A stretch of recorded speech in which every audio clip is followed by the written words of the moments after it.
It was 3 in the morning when the pounding on my door started. The kind of pounding that shakes the whole frame and rattles the hinges. That makes your heart leap into your throat even before you're fully awake. I was dreaming about John, my late husband, the way I often did. We were back in our old restaurant, the smell of fresh coffee and bacon filling the air. Then the pounding started, and the dream shattered like glass.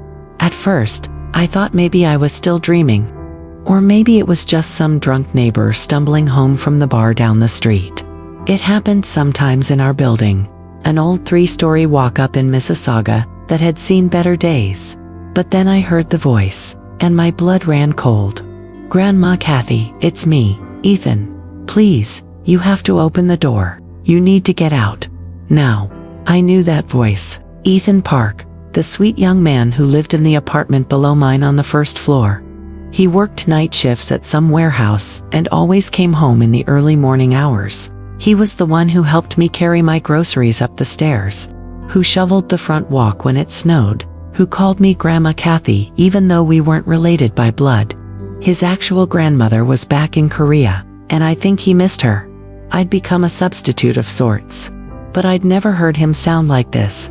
His voice was raw, desperate, terrified in a way that made my hands shake as I pulled on my housecoat. I stumbled to the door, my old knees protesting, and fumbled with the chain lock. When I finally got it open, Ethan stood there looking like he'd seen a ghost. His face was pale, almost gray in the dim hallway light. Sweat was dripping down his temples despite the cold November air that seeped through the building's poor insulation. His eyes were wide, darting past me into my apartment, and then back to the stairwell, like he expected something terrible to appear at any moment. Before I could ask what was wrong, before I could even fully process what I was seeing, he grabbed my wrist. His grip was firm but not painful, urgent but somehow still gentle. "There's no time," he said, his voice barely above a whisper now. "We have to go, right now. Please, Grandma Hattie, trust me." Something in his eyes made me believe him. Maybe it was the years of living alone, of learning to read people, of developing that sixth sense that tells you when something is genuinely wrong. Or maybe it was simpler than that. Maybe I just trusted this kind young man who'd never given me a reason not to. He practically dragged me down the hallway toward the back stairs. The ones nobody really used because they smelled like mildew and the railing was loose. I was still half asleep, confused, my old pink slippers barely staying on my feet as we rushed through the dim corridor. I didn't even think to grab my purse or my phone. I was wearing nothing but my nightgown and housecoat, and the cold was starting to seep through the thin fabric. We pushed through the heavy metal door at the back of the building, and the November night air hit my face like a slap. It was that particular kind of cold that comes in late fall in Ontario, damp and cutting, the kind that gets into your bones. The alley behind our building was lit by a single yellow streetlight that flickered every few seconds, casting strange, dancing shadows across the cracked pavement and overflowing dumpsters. That's when I heard it. A heavy crash from somewhere above us, from the direction of my apartment on the second floor. The sound of something large and solid hitting the floor. My heart, already racing, seemed to stop completely for a moment. I turned to look up at the back of the building. The light in my bedroom window was on, glowing against the dark sky. I remembered clearly, with the certainty of habit built over 75 years, that I had turned that light off before going to bed. I always did. John used to tease me about it, calling me frugal, but old habits from growing up poor don't die easily. "Don't look back, Grandma," Ethan said, his voice tight with fear. "We have to keep moving." We walked quickly through the alley, then onto the side street, then down toward the main avenue. My slippers were getting soaked from the damp pavement. My legs were shaking, whether from cold or fear or both, I couldn't tell. Ethan kept looking over his shoulder, kept checking the shadows between buildings. We must have looked like a strange pair, a young Asian man in a warehouse uniform practically supporting an elderly white woman in her nightclothes at 3 in the morning. We walked for what felt like forever but was probably only 10 minutes, ending up at the 24-hour Tim Hortons on the main avenue. The one that stays open all night for the shift workers and the insomniacs and the lost souls who have nowhere else to go. The warm light spilling out onto the sidewalk felt like salvation. Inside, the smell of coffee and donuts was overwhelming in the best way. There was a tired-looking woman behind the counter, probably near the end of her overnight shift. A couple of construction workers sat at one table, their fluorescent vests bright against the muted colors of the restaurant.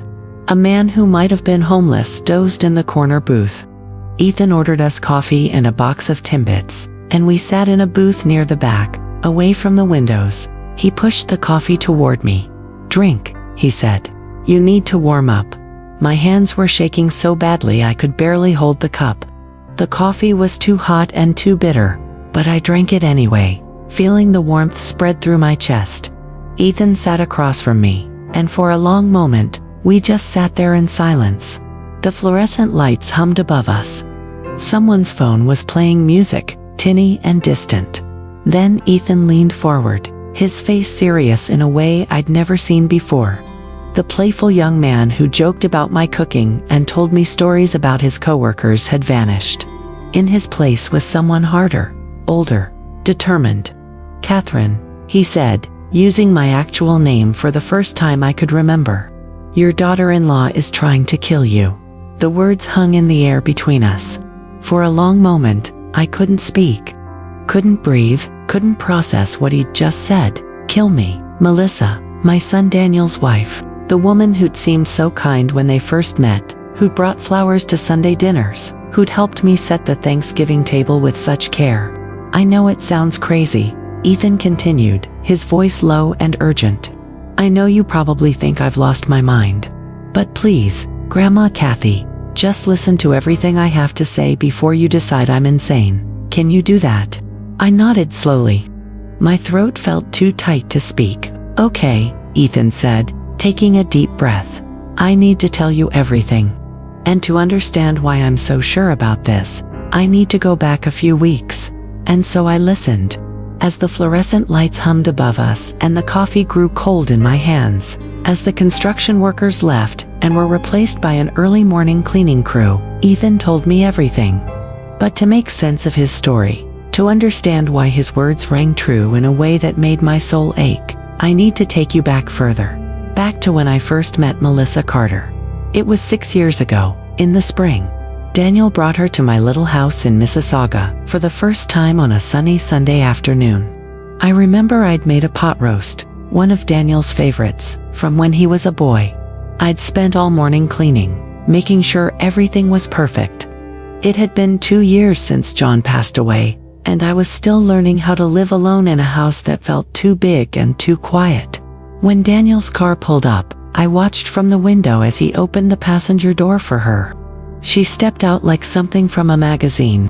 Tall, elegant, with honey blonde hair that caught the sunlight. She was wearing a simple blue dress that probably cost more than my entire wardrobe, but somehow she didn't look overdressed. She looked perfect. She smiled when she saw me at the door, a warm smile that reached her eyes. "Mrs. Williams," she said, extending her hand. "I'm Melissa Carter. Daniel has told me so much about you." Her handshake was firm but not aggressive. Her perfume was subtle, expensive smelling. When we sat down to dinner, she complimented everything. The roast was delicious. The house was charming. The garden, visible through the kitchen window, was lovely. She asked me questions about myself, about John, about how we'd come to Canada from England 40 years ago. She laughed at my stories and seemed genuinely interested in my life. After my husband John had passed away 2 years earlier, after those long, dark months of grief, it was nice to see Daniel happy again.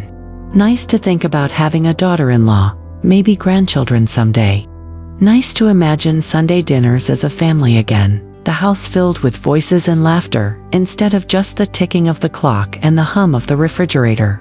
Daniel had been so lost after his father died.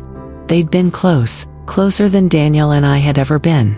John was the one Daniel called when he needed advice, when he got his first big promotion at the bank, when he was thinking about buying a new car. I was the one who sent birthday cards and asked about his health and worried when he didn't call for too long.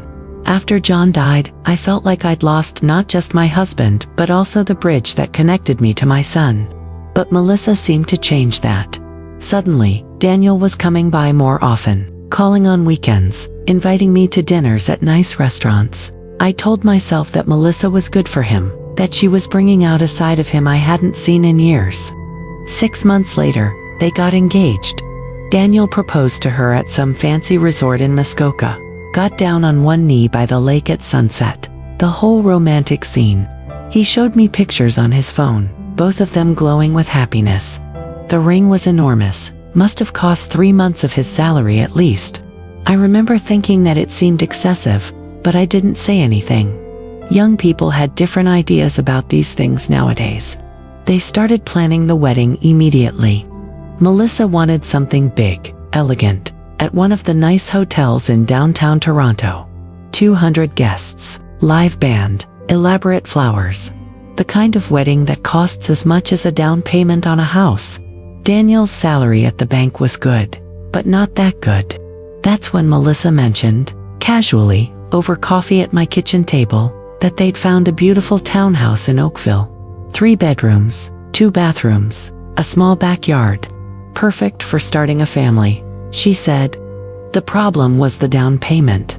They were just a bit short, maybe $40,000 short. She didn't ask directly. She was too smart for that. She just mentioned it, sighed, said it was disappointing but they'd keep saving. Maybe in another year or 2. But by then, the property market might have gone up even more. Daniel sat there, not saying anything, but I could see the disappointment in his eyes. I didn't hesitate. I told them I'd help. The next week, I went to my lawyer and started the process of selling part of the small property I'd been renting out in the countryside, about an hour north of the city.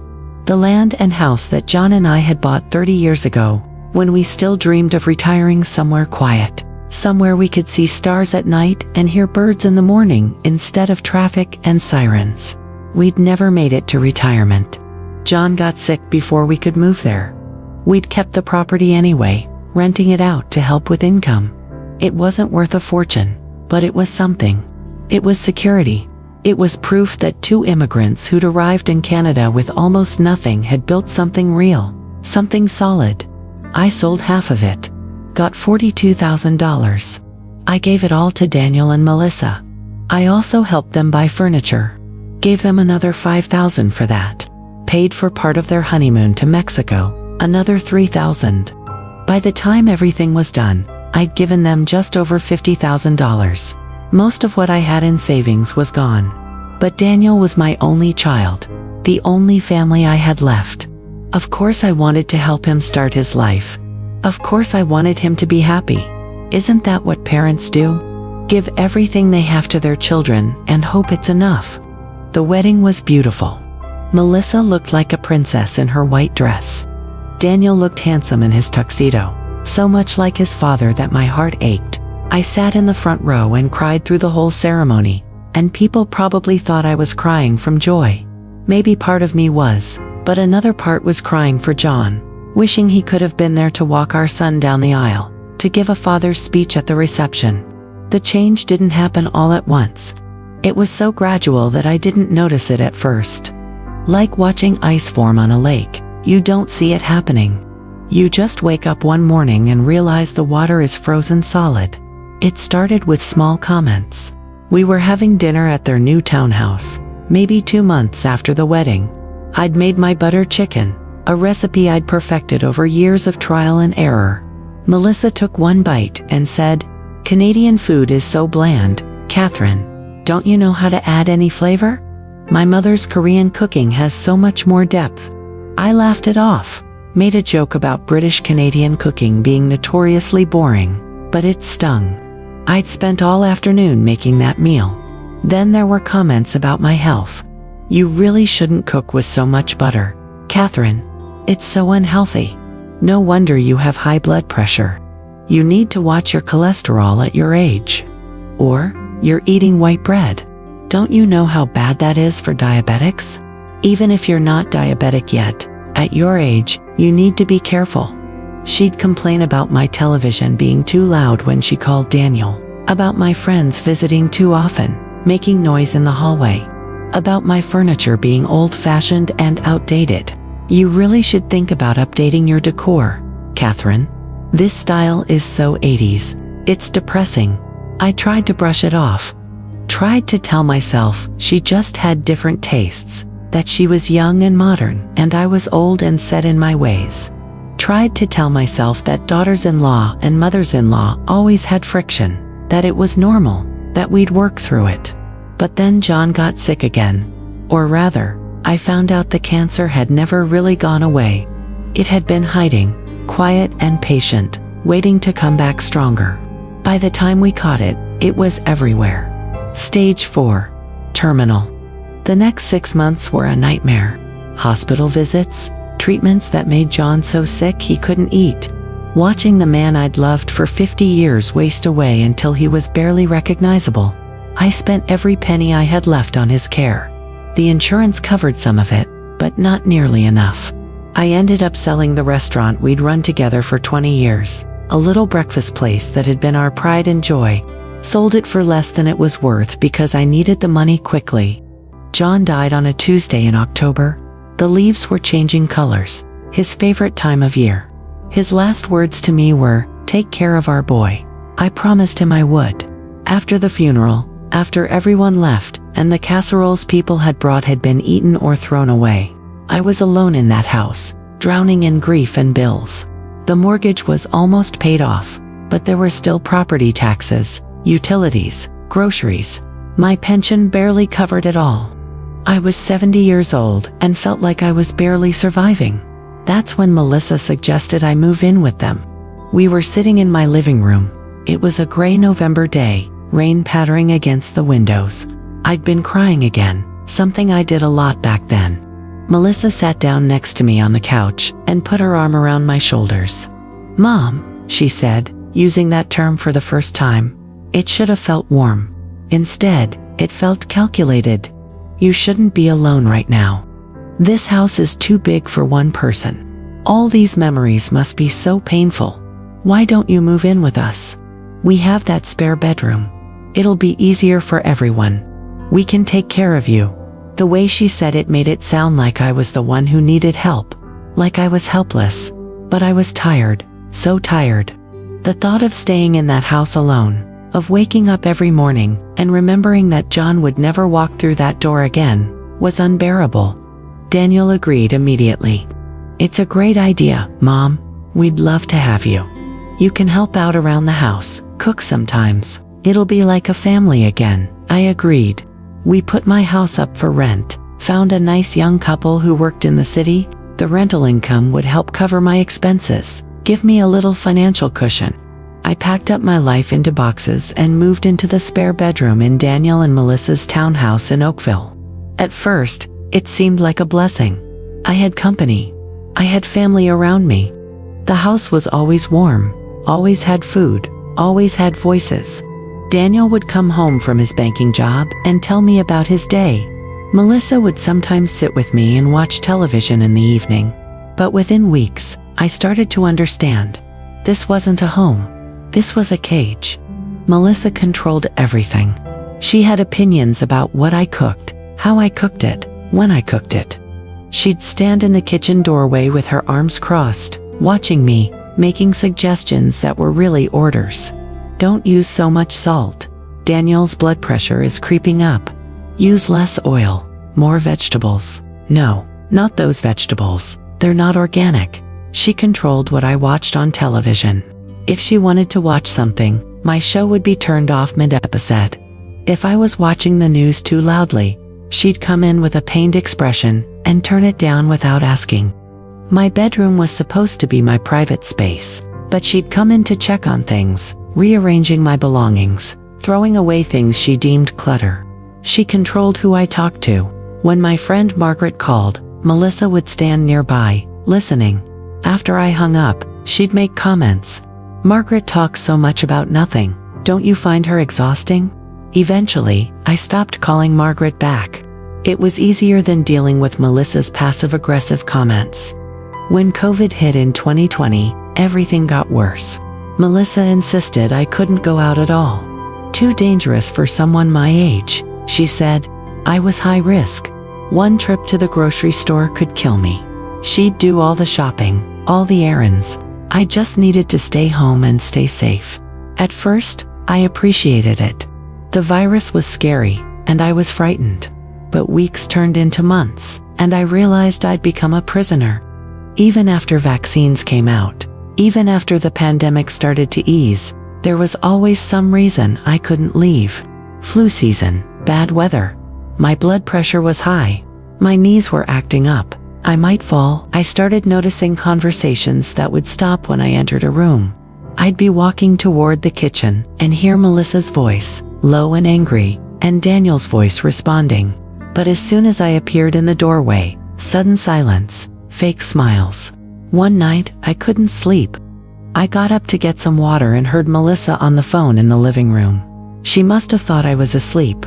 Her voice was different, harder, without the sweet tone she usually used.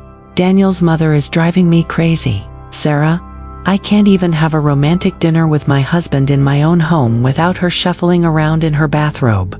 She ruins all our privacy. I swear, she does it on purpose. Leaves her bedroom door open so she can hear everything we say. It's like having a child, except worse, because she's not going to grow up and move out." I stood in the dark hallway, my hand on the wall, feeling like I'd been punched in the stomach. I went back to bed without getting the water. I didn't sleep that night, and Daniel, my own son, the boy I'd carried for 9 months, nursed, raised, put through school, sacrificed everything for, he'd just nod along to whatever Melissa said, never defended me, never stood up for the woman who'd given him everything. It was like he'd become a stranger, or maybe like I was finally seeing who he'd always been. Then Melissa started talking about retirement homes, assisted living facilities. She'd leave brochures on the kitchen table where I couldn't miss them. Bright glossy brochures showing happy elderly people playing bingo and doing watercolor painting. "You'd be so much happier there, Catherine. People your own age. Activities, professional care. You wouldn't have to worry about being a burden to anyone." Burden. That word again. She'd bring it up at dinner. "I saw the nicest place today, Mom. In Etobicoke, they have a full medical staff, activities every day, even a small swimming pool. I really think you should at least visit, just to see what it's like." I'd make excuses. I wasn't ready. I didn't need that level of care yet. I was fine where I was. But the pressure kept building. The real push came 6 months ago, when Melissa found out about the house. The rest of the property up north that I hadn't sold. The little house on that last piece of land that John and I had owned. I don't know how she found out. Maybe she'd been going through my papers. Maybe Daniel had mentioned it. But one evening, she sat down at the kitchen table with a laptop and a legal pad, all business. "Catherine, I've been looking at your finances. You're still paying property taxes on that house up north. Do you know how much money you're losing by not selling it? The real estate market is hot right now. You could probably get $250,000, maybe $300,000 for it. That money could be invested properly, earning real returns. Plus, you'd have more than enough to pay for a really nice retirement home, one of the good ones." I told her no. That house was the last thing I had. The last piece of land John and I had owned together.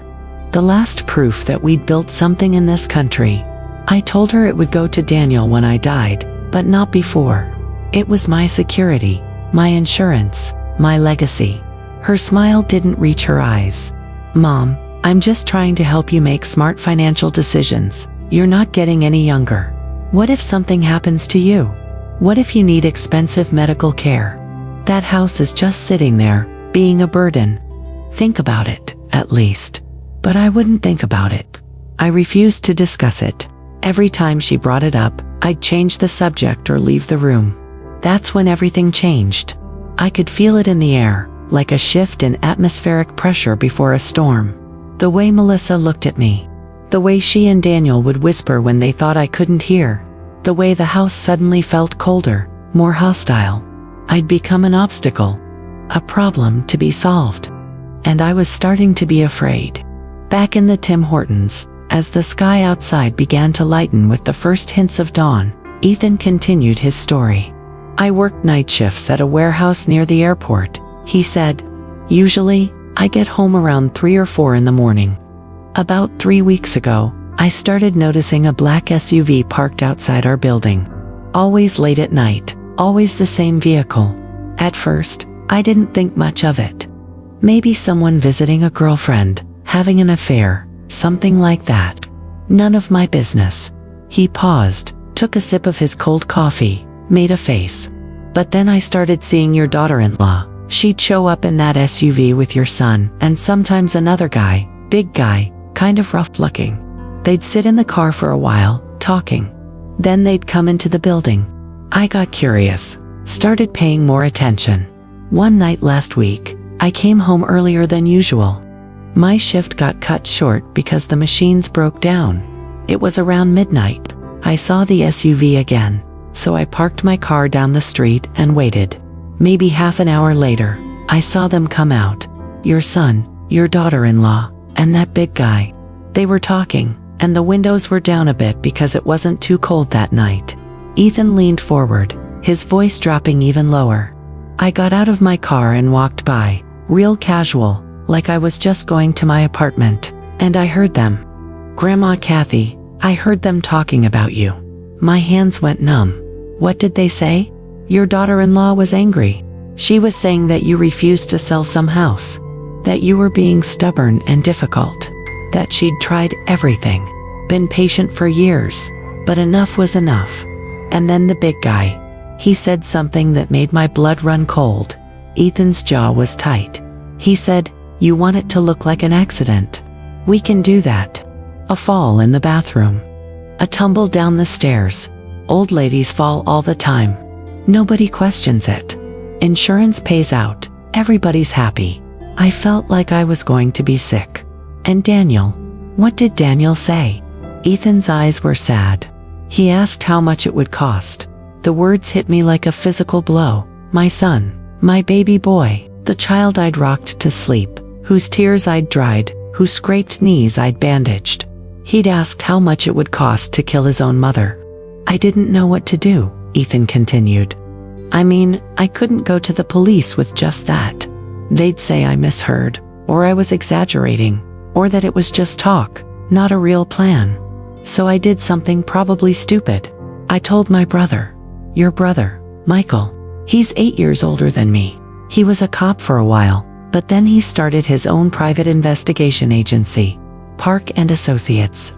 It's small, just him and a couple of other guys, but they're good. I called him that night, told him everything. He told me to stay alert, keep my eyes open, and he'd do some digging. Ethan pulled out his phone, swiped through some screens, and turned it to face me. This is what he found. I looked at the screen. It was a news article from Seattle, dated 4 years ago. Woman questioned in husband's death. There was a photo of Melissa, though her hair was darker and she was using a different last name. Sarah Melissa Chen, her first husband, Ethan explained, died falling down the stairs in their house. She was the beneficiary of a $200,000 life insurance policy. Police investigated but couldn't prove anything, ruled it an accident. He swiped again. Another article, this one from Buffalo, New York. 3 years ago, man dies in apparent accidental poisoning. Another photo of Melissa, this time blonde, like now, but again a different last name, Melissa Harrison. Second husband. Died from what the coroner said was accidental ingestion of antifreeze. Melissa claimed he must have drunk it by mistake, thought it was something else. She got $300,000 from that life insurance policy. I stared at the articles, my mind refusing to accept what I was seeing. But Daniel, is he in danger? Yeah. Michael found out your son has a life insurance policy for $500,000. Guess who the beneficiary is? The room was spinning. Everything I thought I knew was crumbling. Melissa isn't just cruel, Catherine. She's a predator. This is what she does.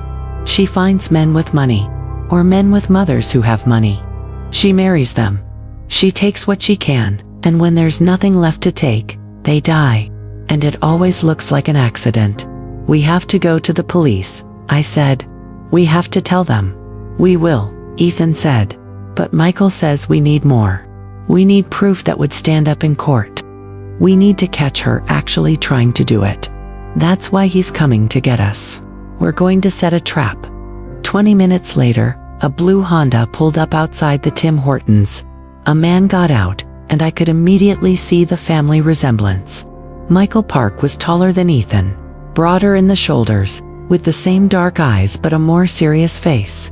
He was wearing jeans and a leather jacket, and when he walked, he moved with the careful awareness of someone trained to notice threats. He slid into the booth next to his brother and extended his hand to me. Mrs. Williams, I'm sorry we're meeting under these circumstances. His handshake was firm, professional. This was a man who'd seen bad things and learned how to deal with them. Ethan's filled you in.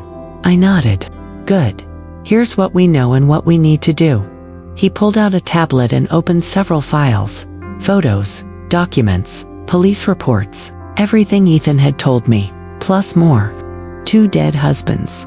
A third man, a boyfriend before the marriages, who'd died in a suspicious car accident.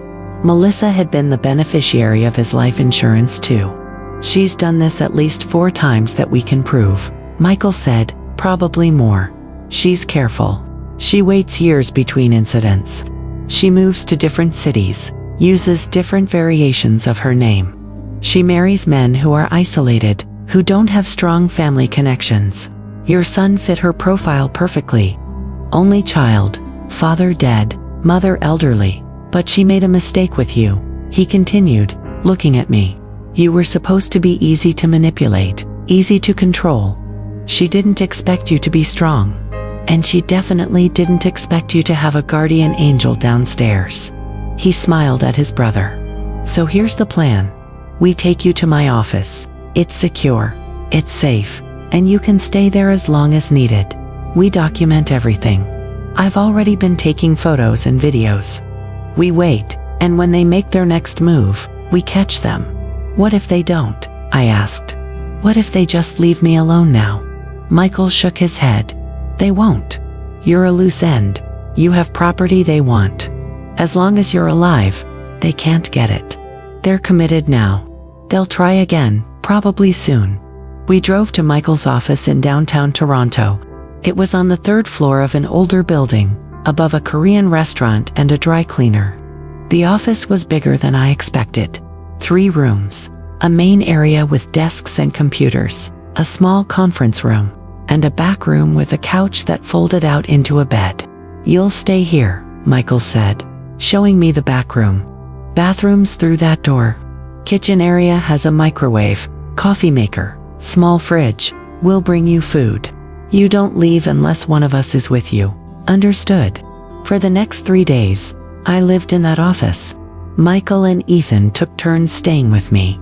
They showed me the surveillance system they'd quietly installed in my old apartment building. Cameras in the hallway, in the back stairwell. A microphone they'd hidden in a smoke detector near my door. We watched as Melissa and Daniel came to my apartment multiple times, knocked, called my phone, left messages, their voices dripping with fake concern. Mom, where are you? We're so worried. Please call us back. On the 4th day, Michael came into the back room where I was reading a book Ethan had brought me. His face was grim. They're escalating. I just got a call from a friend in the police department. Your son filed a missing persons report, said you have dementia, that you wandered off, that he's terrified something happened to you. I don't have dementia, I said, anger rising in my chest. I know. But it's a smart move on their part. If you turn up dead now, they can say you were confused, had an accident because of your condition. It adds a layer of cover for them. So what do we do? Michael sat down across from me. We change the plan. We go proactive. We make them come to us, but on our terms. We set up a situation where they think they have the perfect opportunity, but really, we control everything. And we'll have witnesses. Multiple cameras, audio, everything. He pulled out a legal pad and started sketching. Here's what I'm thinking. The plan was simple but risky.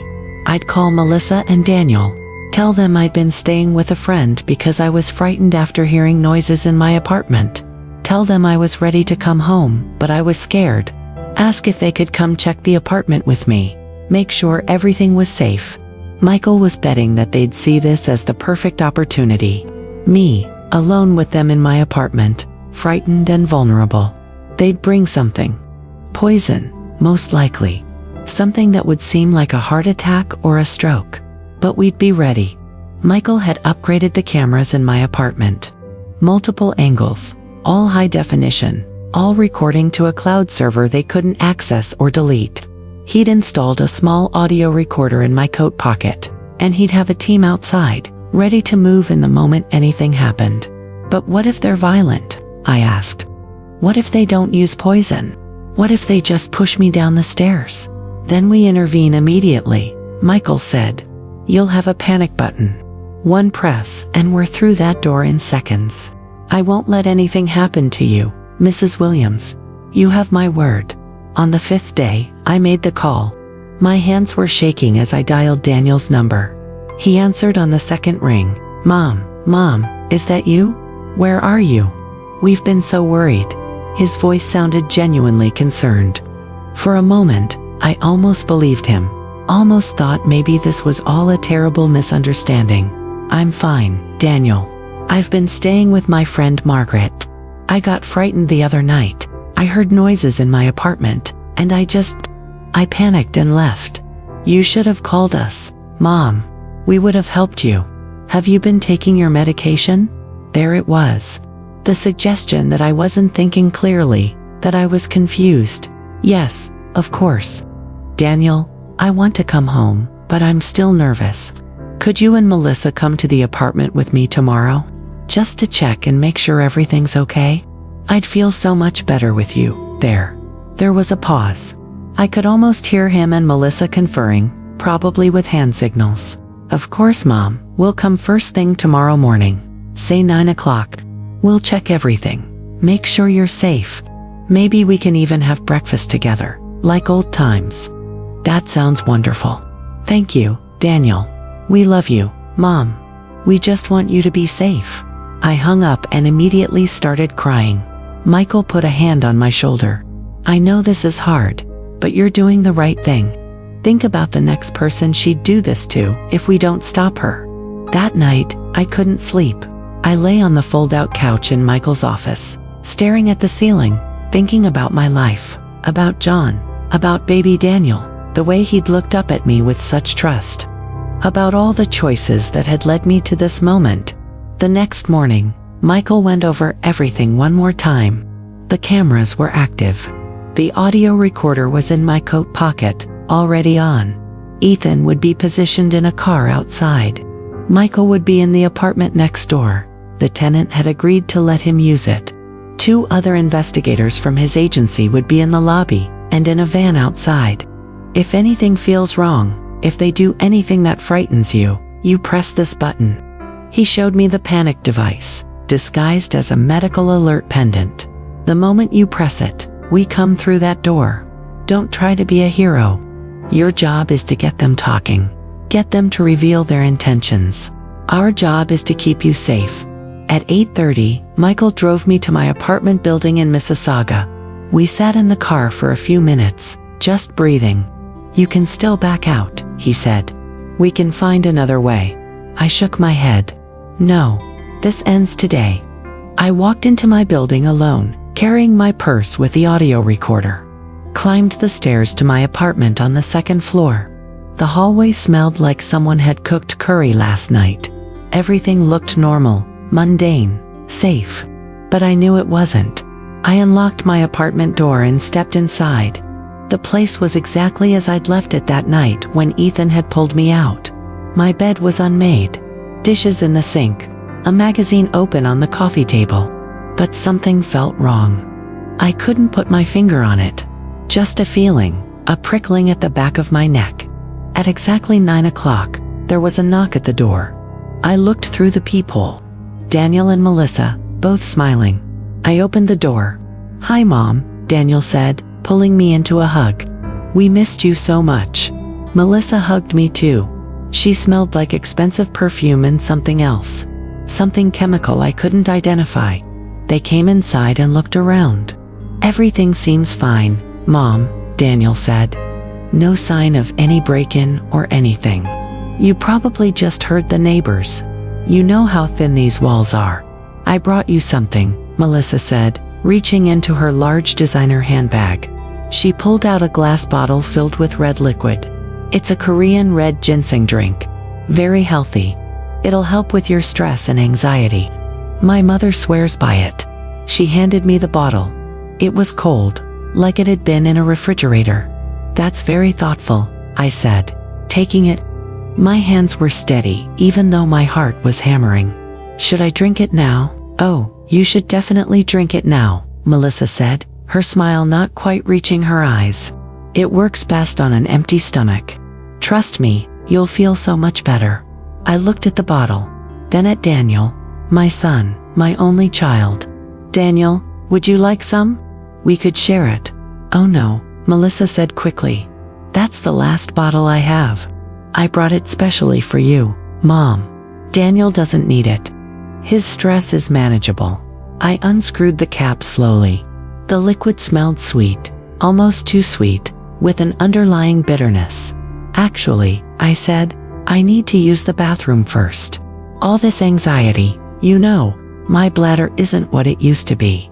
I walked toward the bathroom, taking the bottle with me. I could feel their eyes on my back. In the bathroom, I closed the door and looked at myself in the mirror. This was it. This was the moment. I pulled out my phone and texted Michael one word, now. Then I poured the red liquid down the sink, rinsed the bottle, and filled it with water and a bit of red food coloring I found in my kitchen cabinet.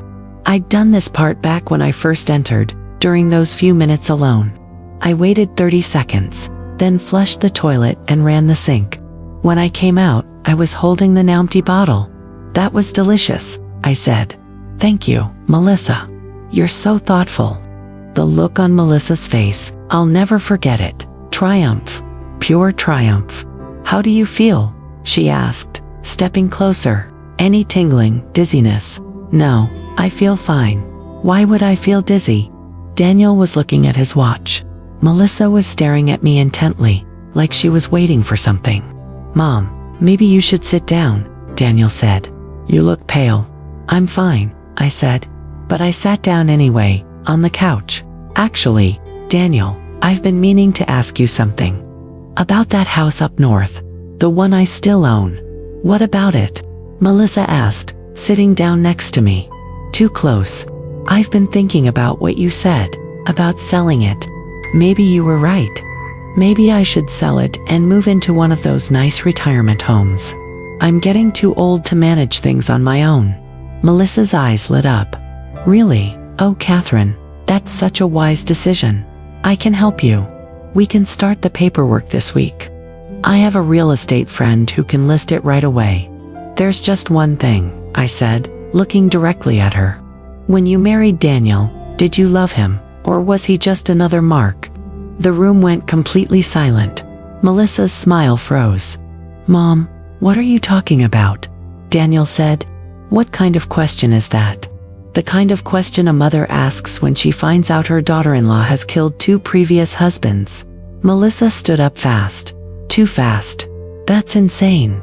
Daniel, your mother has completely lost her mind. This is exactly what I was talking about. She needs professional care. I know about Seattle, I continued, my voice steady. I know about Buffalo. I know about the insurance money. I know about the man you hired to make my death look like an accident. Daniel was shaking his head. Mom, what are you saying? You're not making sense. What was in that drink, Melissa? I asked. Was it the same thing you gave your second husband? The antifreeze that looks like an accident? Melissa's face changed. The mask fell away. What was underneath was cold, calculating, completely devoid of warmth. You stupid old woman, she said quietly. You couldn't just cooperate. You couldn't just sell the house and go away quietly. You had to make this difficult. Melissa, what is she talking about? Daniel said, but his voice was weak. He knew. Part of him had always known. "She's talking about the fact that your mother was supposed to die today," Melissa said flatly. "About the fact that we've been planning this for months. About the fact that you're next, after we get the house." Daniel went white. "What? Oh, don't act so shocked. You knew. Maybe you didn't admit it to yourself, but you knew. Why do you think I wanted her to move in with us? Why do you think I pushed so hard for her to sell that property? It was never about helping her, Daniel. It was about the money. It's always about the money." She pulled something out of her purse, a syringe. "The drink didn't work, so we do this the old-fashioned way. The coroner will find her with a needle mark, sure, but by the time anyone asks questions, it'll just look like she had a heart attack, and grieving son and daughter-in-law will be so devastated. Right, Daniel?" Daniel was backing toward the door. No, I didn't agree to this. I thought we were just going to pressure her. Scare her a little. You thought." Melissa laughed. "You thought what, Daniel? That I was just going to ask nicely? That she was going to hand over a $300,000 property because we batted our eyelashes? You're as stupid as she is." She turned to me with the syringe. That's when the door burst open. Michael came through first, with Ethan right behind him. 2 police officers followed. Melissa spun around, shocked, and tried to run, but there was nowhere to go. Michael tackled her to the ground. The syringe rolled across the floor. Daniel stood frozen against the wall, his mouth open, tears streaming down his face. One of the officers picked up the syringe with gloved hands, bagged it. Another was handcuffing Melissa, who was screaming obscenities, all pretense of civility gone. Michael helped me up from the couch. "You okay?" I nodded. I couldn't speak, couldn't process what had just happened. They arrested both Melissa and Daniel. Read them their rights. Melissa kept screaming that she had been set up, that it was entrapment, that her lawyers would have her out by morning. Daniel just stood there, silent, as they led him away in handcuffs. He looked at me once before they took him out. I don't know what he wanted to see in my eyes. Forgiveness? Love? I had nothing left to give him. The next few days were a blur of police stations, lawyers, statements. The police analyzed the syringe. It contained a massive dose of insulin, enough to kill someone my size within minutes. Especially someone who wasn't diabetic. They tested the bottle of ginseng drink. I'd kept the original liquid I'd poured into a plastic bag, hidden in the bathroom cabinet. It was full of antifreeze, just like I'd suspected. Michael's recordings were damning. Every word had been captured. Video footage showed Melissa pulling out the syringe, threatening me. The police already knew about her past husbands and were reopening those cases. A detective came to Michael's office where I was still staying. She was a middle-aged woman with kind eyes. "We did some more digging," she said. "We think Melissa is connected to at least 4 deaths, maybe more. There's a pattern going back 10 years. Different cities, different names, but always the same M.o. Marriage, insurance, death. You're the first one who survived, Mrs. Williams. The first one who fought back." "What about Daniel?" I asked. "What will happen to him?" "He's cooperating now, giving us everything he knows. He claims he didn't realize how far Melissa was willing to go, that he thought she was just going to pressure you verbally. But he admitted to knowing about the plan to hire someone to stage an accident. That's conspiracy to commit murder. He's looking at 20 years minimum, probably more. 20 years. My son, my baby boy." "I'm sorry," the detective said. "I know he's your son. This can't be easy." It wasn't easy. It was the hardest thing I'd ever faced. Harder than losing John. Harder than anything. A week later, I went to see Daniel in jail. We sat across from each other in a gray room with a table between us and a guard by the door. He looked terrible. He'd lost weight, and his eyes were hollow. "Mom," he said, "I'm so sorry. I don't know what I was thinking. She made me believe that we were doing what was best, that you'd be happier in a home, that the house was a burden, that—" "Stop," I said. My voice was cold. "Don't blame her for your choices. You're a grown man. You knew what was happening. I didn't think she'd actually try to kill you. I swear, I thought it was just talk. You asked how much it would cost. I said, when that man suggested making it look like an accident, you asked how much it would cost. Don't you dare tell me you didn't know. He started crying. Big, ugly sobs. I'm your son. I'm your baby. You have to forgive me. I looked at him for a long moment. This man who shared my blood, who I'd carried for 9 months, who I'd loved more than my own life. No, I said finally. I don't have to do anything. You stopped being my son when you chose money over my life. When you stood there and watched her threaten me with that syringe, your father would be ashamed of you. I'm ashamed of you. I stood up. Goodbye, Daniel. Mom, please, please don't leave. Don't give up on me. But I walked out. I didn't look back. 3 months later, Melissa was sentenced to life in prison without possibility of parole. Daniel got 25 years. The other man, the one they'd hired, got 15. I sold my apartment and moved into a small, bright place closer to downtown. 1 bedroom, big windows, a balcony where I could grow herbs. Ethan and Michael came to visit me often. They'd become like family. Real family. The kind that stands by you, not because they have to, but because they want to. One day, about 6 months after everything happened, Michael came by with coffee and a proposal. I've been thinking, he said. You were incredible through all of this. The way you held it together, the way you thought strategically, the way you saw through Melissa's act. Those are valuable skills. What are you saying? I'm saying we could use someone like you at the agency. Part-time consultant. We get cases sometimes involving elderly people being scammed, abused, taken advantage of by family members. You understand that world in a way Ethan and I never could. You could help us help them. I thought about it. About sitting in this apartment alone. About what the rest of my life would look like. About the years I had left, and what I wanted to do with them. Yes, I said, I'd like that. So I became Grandma Hattie, detective consultant. I helped other elderly people who were being targeted, helped women trapped in abusive relationships, helped families navigate the complicated world of caregiving and inheritance, and all the ugly things that happen when love and money collide. I found purpose. I found peace, not happiness, exactly. I don't know if I'll ever be truly happy again after everything that happened. But peace, yes. The knowledge that I'd fought back, that I'd survived, that I was using my experience to help others. Sometimes I think about Daniel. Wonder how he's doing in prison. Wonder if he ever really understands what he did, what he threw away. But I can't let myself dwell on it. That way lies nothing but pain. I'm 76 now. I've been through hell and come out the other side. And if there's one thing I've learned, it's this. You're never too old to fight back. You're never too old to start over. You're never too old to choose yourself over people who want to use you. If you're out there and someone's treating you like you don't matter, like you're a burden, like your life has less value because of your age, I'm here to tell you, don't believe them. Don't give up. Don't let them make you small. I was 75 when I finally stopped running. When I finally stood up and fought for my life, and it changed everything.